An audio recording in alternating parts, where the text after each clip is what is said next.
இளம்பெண் பாலியல் வன்கொடுமை வழக்கில் கோவில் பூசாரி மீது குற்றச்சாட்டு எழுந்திருக்கிறது. தீய சக்திகளை அழிக்க ருத்ராட்ச மணிகளை தருவதாக கூறி இளம்பெண்ணை அழைத்து சென்று பாலியல் வன்கொடுமை செய்ததாக புகார் எழுந்திருக்கிறது. வடபழனியில் உள்ள உறவினர் வீட்டிற்கு அழைத்து சென்று இளம்பெண்ணை பாலியல் வன்கொடுமை செய்ததாக புகார் எழுந்திருக்கிறது. மேலும் விவரங்களை செய்தியாளர் சாலமன் வழங்கி கேட்கலாம். சாலமன் வணக்கம். இந்த பூசாரியின் குற்றப்பின்னணி என்ன? தற்போது இவர் மீது என்ன பிரிவுகளில் வழக்கு பதிவு செய்யப்பட்டிருக்கிறது? இளம்பெண் பாதுகாப்பாக தான் இருக்கிறாரா? என்ன விவரம்?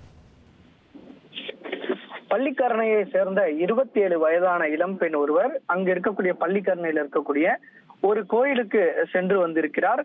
அப்போது அங்கு இருக்கக்கூடிய கோவில் பூசாரியான அசோக் பாரதி என்பவருடன் இந்த இளம் பெண்ணிற்கு பழக்கம் ஏற்பட்டு நாளடைவுல இவர்கள் இருவரும் நட்பாக பழகி வந்துள்ளனர்.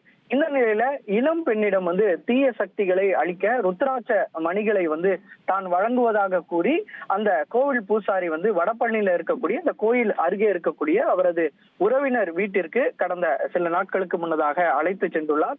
அப்போது அவரை மயக்க வைத்து அவரிடம் பாலியல் வன்கொடுமையில் ஈடுபட்டிருப்பதாக அந்த புகாரானது வழங்கப்பட்டிருக்கிறது. குறிப்பாக பாதிக்கப்பட்ட இளம்பெண் வடபழனி அனைத்து மகளிர் காவல் நிலையத்துல அளித்த புகாரின் பேர்ல அந்த கோவில் பூசாரி மீது தற்போது பாலியல் வன்கொடுமை உள்ளிட்ட பிரிவின் கீழே வழக்கு பதிவு செய்து இந்த விசாரணையானது நிகழ்த்தி வருகின்றனர். அவரை வரவழைத்து விசாரணையை நிகழ்த்தி வருகின்றனர். குறிப்பாக இதற்கிடையே மற்றொரு புகாரும் அந்த கோவில் பூசாரி தரப்புல ஒரு புகாரானது வழங்கப்பட்டிருக்கிறது.